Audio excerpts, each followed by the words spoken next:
KCT 2026ನ ಎಲ್ಲ ವಿದ್ಯಾರ್ಥಿಗಳಿಗೆ ನಮ್ಮೊಂದು YouTube ಚಾನಲ್ಗೆ ಸ್ವಾಗತ ಅಂತ ಹೇಳ್ತಾರೆ. ಸೊ KCT 2026ನ ವಿದ್ಯಾರ್ಥಿಗಳಿಗೆ ಸೆಕೆಂಡ್ ರೌಂಡ್ ಆಪ್ಷನ್ ಎಂಟ್ರಿಗೆ ಸಂಬಂಧಪಟ್ಟಂತೆ ಒಂದಷ್ಟು ಅಪ್ಡೇಟ್ಗಳು ಬಂದಿದೆ ಅಂತಲೇ ಹೇಳ್ಬೋದಾಗಿದೆ. ಸೊ ಈ ಒಂದಷ್ಟು ಅಪ್ಡೇಟ್ಗಳನ್ನು ನೀವೇನಾದರೂ ಫಾಲೋ ಮಾಡಿಲ್ಲ ಅಂದರೆ ನಿಮಗೆ ಸೆಕೆಂಡ್ ರೌಂಡಲ್ಲಿ 100% ಸೀಟ್ ಅನ್ನೋದು ಸಿಗೋದಿಲ್ಲ. ಸೊ ಏನಾದರೂ ಎಲ್ಲದನ್ನು ತಿಳಿಸ್ಕೊಡ್ತೀನಿ. ಹಾಗೆ ಈಗಾಗಲೇ ಆಪ್ಷನ್ ಎಂಟ್ರಿಗೋಸ್ಕರ ವೆಯ್ಟ್ ಮಾಡ್ತಾಯಿದ್ದಾರೆ. ಈಗಾಗಲೇ ಆಪ್ಷನ್ ಎಂಟ್ರಿ ಕೂಡ ಶುರುವಾಗಿದೆ KCTದ್ದು. ಸೊ ಈಗಾಗಲೇ ಕೆಲವೊಂದಷ್ಟು ವಿದ್ಯಾರ್ಥಿಗಳು ಆಪ್ಷನ್ ಎಂಟ್ರಿ ಮಾಡೋಕ್ಕೆ ಶುರು ಮಾಡಿದ್ದಾರೆ. ಕೆಲವೊಂದಷ್ಟು ವಿದ್ಯಾರ್ಥಿಗಳು ಇನ್ನೂ ಆಪ್ಷನ್ ಎಂಟ್ರಿ ಮಾಡೋಕ್ಕೆ ಶುರು ಮಾಡಿಲ್ಲ. ಸೊ ಆಪ್ಷನ್ ಎಂಟ್ರಿಗೆ ಸಂಬಂಧಪಟ್ಟಿದ್ದ ಏನೇನು ಅಪ್ಡೇಟ್ ಇದೆ ಸೊ ಎಲ್ಲದನ್ನು ತಿಳಿಸ್ಕೊಡ್ತೀನಿ. ವಿಡಿಯೋನ ಸ್ಕಿಪ್ ಮಾಡಿದ್ರೆ ಆದಷ್ಟು ವಿಡಿಯೋನ ಕಂಪ್ಲೀಟಾಗಿ ನೋಡಿ. ಸೊ ಮೊದಲನೇ ಬಂದುಬಿಟ್ಟು KCT 2026ನ ಸೆಕೆಂಡ್ ರೌಂಡ್ ಆಪ್ಷನ್ ಎಂಟ್ರಿನಲ್ಲಿ ಹೊಸದಾಗಿ ಕಾಲೇಜಸ್ನ ಆ್ಯಡ್ ಮಾಡಬಹುದಾ ಅಂತ ಕೇಳ್ತಿದ್ರಿ. ಸೊ ಅದ್ರ ಬಗ್ಗೆನೂ ತಿಳಿಸ್ಕೊಡ್ತೀನಿ. ಹಾಗೆ ಸೆಕೆಂಡ್ ರೌಂಡ್ನಲ್ಲಿ ಆಪ್ಷನ್ ಎಂಟ್ರಿನಲ್ಲಿ ಕಾಲೇಜಸ್ ಮತ್ತು ಬ್ರಾಂಚಸ್ನ ರೀಆರ್ಡರ್ ಮಾಡುವುದು ಹೇಗೆ ಅಂತ ತಿಳಿಸ್ಕೊಡ್ತೀನಿ. ಹಾಗೆ ಆಪ್ಷನ್ ಎಂಟ್ರಿ ಲೀಸ್ಟ್ನಿಂದ ಕಾಲೇಜ್ ಮತ್ತು ಬ್ರಾಂಚಸ್ನ ಡಿಲೀಟ್ ಮಾಡ್ಬೋದಾ, ಹೇಗೆ ಡಿಲೀಟ್ ಮಾಡೋದು ಸೊ ಅದ್ರ ಬಗ್ಗೆನೂ ತಿಳಿಸ್ಕೊಡ್ತೀನಿ. ಹಾಗೆ ಚಾಯ್ಸ್ 2ನ ಆಯ್ಕೆ ಮಾಡಿದವರಿಗೆ ನೆಕ್ಸ್ಟ್ ಪ್ರೊಸೆಸ್ ಏನಿರುತ್ತೆ, ಸೊ ನೆಕ್ಸ್ಟು ಸೀಟ್ ಏನಾದರೂ ಸಿಗುತ್ತಾ ಅಥವಾ ಸೀಟ್ ಏನಾದರೂ ಕ್ಯಾನ್ಸಲ್ ಆಗುತ್ತಾ, ಸೊ ಅದ್ರ ಬಗ್ಗೆನೂ ತಿಳಿಸ್ಕೊಡ್ತೀನಿ. ಹಾಗೆ ಚಾಯ್ಸ್ 3 ಮತ್ತು ಸೀಟ್ ನಾಟ್ ಅಲಾಟ್ಮೆಂಟ್ ಬಂದವರಿಗೆ ಈಗ ಏನು ಮಾಡಬೇಕು, ಸೊ ನೆಕ್ಸ್ಟ್ ಏನು ಆಪ್ಷನ್ ಇದೆ. ಸೊ ಹಾಗೆ KCT ಸೆಕೆಂಡ್ ರೌಂಡ್ನಲ್ಲಿ ಕಾಲೇಜ್ ಮತ್ತು ಬ್ರಾಂಚ್ ಪ್ರಿಯಾರಿಟಿಯನ್ನು ಯಾವ ರೀತಿ ಸೆಟ್ ಮಾಡಬೇಕು, ಸೊ ಯಾವ ರೀತಿ ಸೆಟ್ ಮಾಡಿದ್ರೆ 100% ಸೀಟ್ ಸಿಗುತ್ತೆ ಎಲ್ಲದ್ರ ಬಗ್ಗೆ ತಿಳಿಸ್ಕೊಡ್ತೀನಿ ಈ ಒಂದು ವಿಡಿಯೋದಲ್ಲಿ. ಸೊ ಅದಕ್ಕಿಂತ ಮುಂಚೆ ನೀವೇನಾದರೂ ಫಸ್ಟ್ ಟೈಮ್ ನಮ್ಮೊಂದು ಯೂಟ್ಯೂಬ್ ಚಾನಲ್ಗೆ ವಿಸಿಟ್ ಮಾಡಿದರೆ ವಿಡಿಯೋಗೊಂದು ಲೈಕ್ ಕೊಡಿ. ಹಾಗೆ ಚಾನಲ್ನ ಸಬ್ಸ್ಕ್ರೈಬ್ ಮಾಡ್ಕೊಂಡಿಲ್ಲ ಅಂದರೆ ಮರಿದೆ ಚಾನಲ್ನ ಸಬ್ಸ್ಕ್ರೈಬ್ ಮಾಡ್ಕೊಳ್ಳಿ ಅಂತ ಹೇಳ್ತಾ ವಿಡಿಯೋನ ಶುರು ಮಾಡೋಣ. ಸೊ ಮೊದಲನೇದಾಗಿ ಬಂದುಬಿಟ್ಟು KCT 2026ನ ಸೆಕೆಂಡ್ ರೌಂಡ್ ಆಪ್ಷನ್ ಎಂಟ್ರಿನಲ್ಲಿ ಹೊಸದಾಗಿ ಕಾಲೇಜಸ್ನ ಆ್ಯಡ್ ಮಾಡಬಹುದಾ ಅಂತ ಕೇಳ್ತಿದ್ರಿ. ಸೊ ಹೌದು. ಸೊ ಇಷ್ಟು ವರ್ಷ ಹೊಸದಾಗಿ ಕಾಲೇಜಸ್ನ ಆ್ಯಡ್ ಮಾಡೋಕ್ಕೆ ಆಗ್ತಿರಲಿಲ್ಲ. ಸೊ KCT ಅವರು ಬಿಡ್ತಿರಲಿಲ್ಲ. ಸೊ ಈ ವರ್ಷ ಹೊಸದಾಗಿ ನೀವು ಕಾಲೇಜಸ್ನ ಆ್ಯಡ್ ಮಾಡ್ಬೋದಾಗಿರುತ್ತೆ. ಸೊ ಆಪ್ಷನ್ ಎಂಟ್ರಿಯಲ್ಲಿ ನೀವು ಹೊಸ ಕಾಲೇಜಸ್ನ ಆ್ಯಡ್ ಮಾಡ್ಬೋದು. ಸೊ ಅದಕ್ಕೇನು ಟೆನ್ಷನ್ ಮಾಡ್ಕೊಳೋದು ಬೇಡ. ನೀವು ಎಷ್ಟು ಬೇಕಾದರೂ ಹೊಸ ಕಾಲೇಜಸ್ನ ಆ್ಯಡ್ ಮಾಡ್ಬೋದು. ಆದರೆ ನೀವು ಆ ಕಾಲೇಜಿಗೆ ಜಾಯಿನ್ ಆಗ್ತೀವಿ, ಆ ಬ್ರಾಂಚಿಗೆ ಜಾಯಿನ್ ಆಗ್ತೀವಿ ಅಂತ ಇದ್ದರೆ ಆ್ಯಡ್ ಮಾಡಿ, ಇಲ್ಲಾಂದರೆ ಸುಮ್ಮನೆ ಆ್ಯಡ್ ಮಾಡೋಕ್ಕೆ ಹೋಗಬೇಡಿ.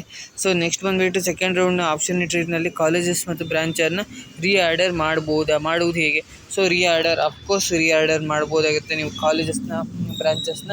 ಅಂದರೆ ನಿಮಗೆ ಯಾವುದು ಡ್ರೀಮ್ ಕಾಲೇಜ್ ಇರುತ್ತೆ ಅಥವಾ ಯಾವ ಕಾಲೇಜಿಗೆ ನಿಮಗೆ ಸೇರೋಕ್ಕೆ ಅಥವಾ ಅಡ್ಮಿಷನ್ ಮಾಡೋಕ್ಕೆ ಇಷ್ಟ ಇರುತ್ತೆ, ಸೊ ಆ ಕಾಲೇಜನ್ನು ಫಸ್ಟ್ ಪ್ರಿಯಾರಿಟಿ ಕೊಡಬೇಕಾಗತ್ತೆ, ಫಸ್ಟಿಗೆ ಇಡಬೇಕಾಗುತ್ತೆ.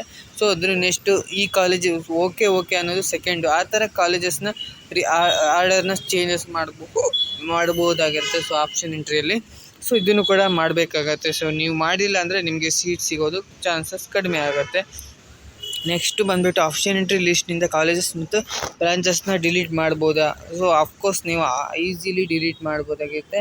ಸೊ ಆದರೆ ನೀವು ನೋಡ್ಕೊಂಡು ಡಿಲೀಟ್ ಮಾಡಿ. ಸೊ ಯಾವುದ್ಯಾವುದು ಕಾಲೇಜಸ್ ಮತ್ತು ಬ್ರಾಂಚಸ್ನ ನಿಮ್ಗೆ ಇಷ್ಟ ಇರೋ ಬ್ರಾಂಚಸ್ ಅಥವಾ ಕಾಲೇಜಸ್ನ ಡಿಲೀಟ್ ಮಾಡಿದ್ರೆ ಆಮೇಲೆ ಮತ್ತೆ ಸೀಟ್ ಅನ್ನೋದು ಸಿಗೋದಿಲ್ಲ. ಸೀಟ್ ಸಿಕ್ಕರೂ ನಿಮಗೆ ಬೇಕಾಗಿರೋ ಸೀಟ್ ಅನ್ನೋದು ಸಿಗೋದಿಲ್ಲ. ಸೊ ಅದಕ್ಕೋಸ್ಕರ ಹೇಳ್ತಾ ಇರೋದು. ಸೊ ಕರೆಕ್ಟಾಗಿ ನೋಡಿಕೊಂಡು ಕಾಲೇಜಸ್ ಮತ್ತು ಬ್ರಾಂಚಸ್ನ ಡಿಲೀಟ್ ಮಾಡಿಬಿಟ್ಟು ಹೊಸ ಕಾಲೇಜಸ್ನ ಆ್ಯಡ್ ಮಾಡಿ. ಆದಷ್ಟು ಜಾಸ್ತಿ ಕಾಲೇಜಸ್ ಮತ್ತು ಬ್ರಾಂಚಸ್ನ ಆ್ಯಡ್ ಮಾಡಿ. ಸೊ ಇದರಿಂದ ನಿಮಗೆ ಸೀಟ್ ಸಿಗೋ ಚಾನ್ಸಸ್ ಜಾಸ್ತಿ ಇರುತ್ತೆ. ಇನ್ನು ಚಾಯ್ಸ್ 2 ಆಯ್ಕೆ ಮಾಡಿದರೆ ನೆಕ್ಸ್ಟ್ ಪ್ರೊಸೆಸ್ ಏನು. ಚಾಯ್ಸ್ 2 ಆಯ್ಕೆ ಮಾಡಿದವ್ರಿಗೆ ಏನಂದರೆ ಸೀಟ್ನ ಹೋಲ್ಡ್ ಮಾಡಿ ಇಟ್ಕೊಂಡಿರ್ತೀರಿ ಫಸ್ಟ್ ರೌಂಡಲ್ಲಿ ಸಿಕ್ಕಿರೋ ಸೀಟ್ನ. ಸೊ ಟೆನ್ಷನ್ ಮಾಡ್ಕೊಂಡು ಬೇರೆ ಸೆಕೆಂಡ್ ರೌಂಡಲ್ಲಿ ಅದಕ್ಕಿಂತ ಚೆನ್ನಾಗಿರೋ ಸೀಟ್ ಸಿಗ್ತದೆ ಸೆಕೆಂಡ್ ರೌಂಡಲ್ಲಿ ಅಡ್ಮಿಷನ್ ಮಾಡ್ಬೋದಾಗುತ್ತೆ. ಸೊ ಇಲ್ಲ ಅಂದರೆ ಫಸ್ಟ್ ರೌಂಡ್ನಲ್ಲಿ ಅಡ್ಮಿಷನ್ ಮಾಡಬೇಕಾಗತ್ತೆ. ಸೊ ನೆಕ್ಸ್ಟ್ ಬಂದುಬಿಟ್ಟು ಚಾಯ್ಸ್ 3 ಮತ್ತು ಸೀಟ್ ನಾಟ್ ಅಲಾಟ್ಮೆಂಟ್ ಬಂದವರಿಗೆ ಈಗ ಏನು ಮಾಡಬೇಕು ಅಂತ ಕೇಳ್ತಿದ್ರೆ.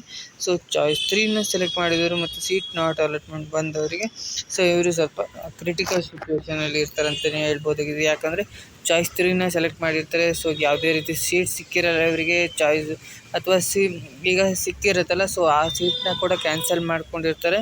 ಸೊ ಮತ್ತು ಸೀಟ್ ನಾಟ್ ಅಲಾಟ್ಮೆಂಟ್ ಅಂತ ಬಂದವರಿಗೆ ಏನು ಮಾಡಬೇಕು. ಈಗ ಆಪ್ಷನ್ ಎಂಟ್ರಿ ಇವ್ರಿಗೆ ಒಂದೇ ಒಂದು ಇದಂದರೆ ಆಪ್ಷನ್ ಎಂಟ್ರಿನ ಕರೆಕ್ಟಾಗಿ ಮಾಡಬೇಕಾಗುತ್ತೆ. ಸೊ ಆಗಸ್ಟ್ 13 ಒಳಗಡೆ ನೀವು ಆಪ್ಷನ್ ಎಂಟ್ರಿನ ಪ್ರಾಪರಾಗಿ ಮಾಡಬೇಕಾಗತ್ತೆ ಕರೆಕ್ಟಾಗಿ. ಅಂದರೆ ಸೊ ಕಟ್ ಆಫ್ನ ನೋಡಿ, ಹಿಂದಿನ ವರ್ಷದ ಕಟ್ ಆಫ್ನ ನೋಡಿ, ನಿಮ್ಮ ರ್ಯಾಂಕಿಗೆ ಯಾವ ಕಾಲೇಜ್ ಸಿಗುತ್ತೆ ಅಂತ, ಸೊ ಅದ್ರ ಮೇಲೆ ನೀವು ಕರೆಕ್ಟಾಗಿ ಆಪ್ಷನ್ ಎಂಟ್ರಿನ ಮಾಡಬೇಕಾಗುತ್ತೆ. ಆದಷ್ಟು ಜಾಸ್ತಿ ಕಾಲೇಜಸ್ನ ಆ್ಯಡ್ ಮಾಡಿ, ಆವಾಗ ನಿಮಗೆ ಸೀಟ್ ನಾಟ್ ಅಲಾಟ್ಮೆಂಟ್ ಅಂತ ಬರೋದಿಲ್ಲ. ಸೊ ಅದಕ್ಕೋಸ್ಕರ ಹೇಳ್ತಾ ಇರೋದು. ನೆಕ್ಸ್ಟ್ ಬಂದುಬಿಟ್ಟು KCT ಸೆಕೆಂಡ್ ರೌಂಡ್ನಲ್ಲಿ ಕಾಲೇಜಸ್ ಮತ್ತು ಬ್ರಾಂಚ್ ಪ್ರಿಯಾರಿಟಿಯನ್ನು ಯಾವ ರೀತಿ ಸೆಟ್ ಮಾಡಬೇಕು. ಸೊ ಬ್ರಾಂಚ್ ಮತ್ತು ಪ್ರಿಯಾರಿಟಿನ ನಿಮ್ಮ ಡ್ರೀಮ್ ಕಾಲೇಜ್ ಅಥವಾ ನಿಮಗೆ ಯಾವ ಕಾಲೇಜ್ ತುಂಬಾ ಇಷ್ಟ ಇರುತ್ತೆ, ಈ ಕಾಲೇಜಿಗೆ ಜಾಯಿನ್ ಆಗಲೇಬೇಕಂತ ಇರುತ್ತೆ. ಸೊ ಆ ಕಾಲೇಜಸ್ನ ಫಸ್ಟಿಗೆ ಸೆಟ್ ಮಾಡಿ. ಸೊ ನೆಕ್ಸ್ಟ್ ಬಂದುಬಿಟ್ಟು ಸೊ ಈ ಕಾಲೇಜ್ ಓಕೆ ಅಂದರೆ ಆ ಥರ ಸೆಟ್ ಮಾಡ್ತಾ ಹೋಗಬೇಕಾಗತ್ತೆ. ಸೊ ಮಿನಿಮಮ್ ಅಂದರೆ ಒಂದು 40ರಿಂದ 50 ಕಾಲೇಜಸ್ನ ಆ್ಯಡ್ ಮಾಡಿ ಆಪ್ಷನ್ ಎಂಟ್ರಿಗೆ. ಸೊ ಸೊ ಆವಾಗ ನಿಮಗೆ 100% ಸೀಟ್ ಅನ್ನೋದು ಸಿಗುತ್ತೆ ಅಂತ ಹೇಳ್ತಾ, ಸೊ ಈ ಒಂದು ವಿಡಿಯೋ ಹೆಲ್ಪ್ ಆಗಿದೆ ಅಂತ ಅಂದ್ಕೊಂಡಿದ್ದೀನಿ. ವಿಡಿಯೋ ಇಷ್ಟ ಆಗಿದ್ರೆ ಒಂದು ಲೈಕ್ ಮಾಡಿ, ಶೇರ್ ಮಾಡಿ, ಸಬ್ಸ್ಕ್ರೈಬ್ ಮಾಡಿ. ನೆಕ್ಸ್ಟ್ ವಿಡಿಯೋದಲ್ಲಿ ಸಿಗ್ತೀನಿ. Thank you for watching.